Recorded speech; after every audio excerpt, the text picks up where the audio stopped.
I want to now call forward Jacob Schonberg. We have a little thing that we do on the high holidays that we've started a few years ago that I call Why Bethel. It is a good time for us to be reminded as we come together in community to remind ourselves of why this place, why Bethel is important, and to hear each other's stories. And Jacob, as you will hear, has an amazing and wonderful story that I really thank him for sharing with our community this morning.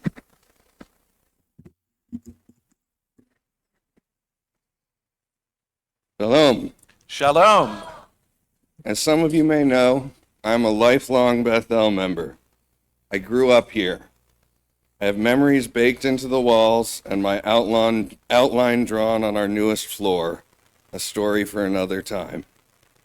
While the faces of the congregation have both changed and stayed the same, my memories of this place go back to before several renovations. I remember as a child coming to Friday night services where the children were invited onto the stage to say Kiddush, and because of the later hour that we davened, our oneg was cookies and sweets. I remember the Megillah readings on Purim with Rabbi Sager taking on different voices as he read the story, and my jealousy of the large wooden groggers some members had from Israel. It wasn't until many years later I learned that this wasn't actually the rabbi's favorite holiday. On October 28th, I won't say what year, over there on the old bima, my friends and family looked on as I read Torah for the first time and became a bar mitzvah. Later that morning, I dissected the story of the Tower of Babel with Rabbi Sager, who had been a constant presence in my life for the previous 13 years. This was the culmination of years of study and preparation provided by the Hebrew school here at Bethel. We hadn't updated the name to Talmud Torah yet. 17 years later, I would return to that school as a faculty member, a position I held for the next decade. I was a bar mitzvah tutor for several young men while in high school. I've held several positions here over the years, as changes in my life led to changing needs and availability. I actually worked for the school here twice, and as a madrich. Many of you have seen me working Kiddush over the last year. I've done odds and ends at various times, with the faces in the office changing, but the support staying the same. My life has not been a smooth path. While my childhood here was relatively typical, as I grew older, I hit a few major bumps in the road.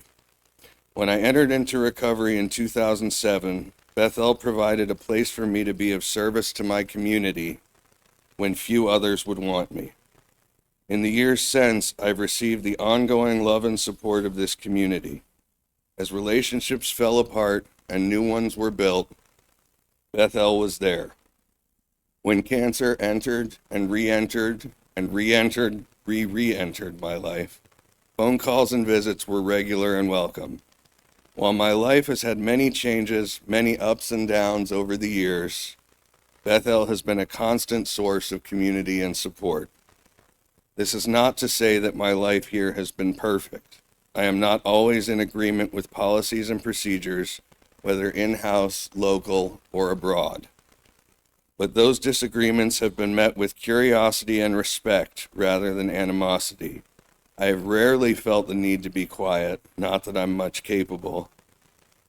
And when my opinions and concerns were not appropriate for common consumption, I had no difficulty seeking support and discussion in private where my concerns were always addressed.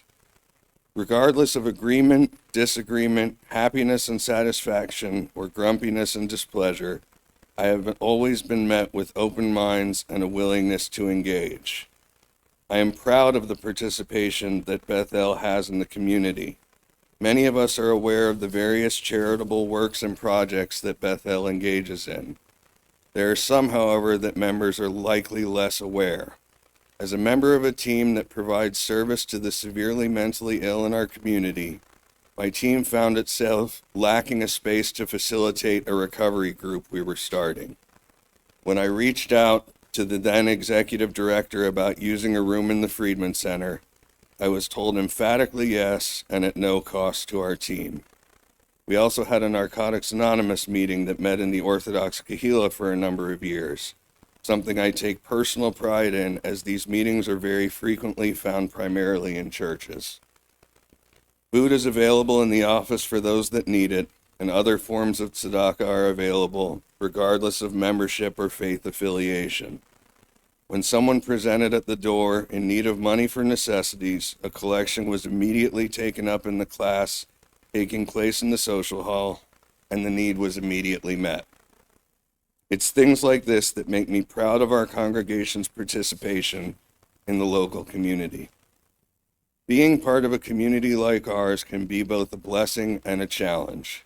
There are many aspects of Bethel that I love dearly and others that I do not align with. But I have never doubted this community's love and care for me, and I cannot imagine myself being a member anywhere else. Bethel has been a constant presence and light in my life, as I hope it is in yours. And if you are in need of a home, we are here for you as well. Shana Tova.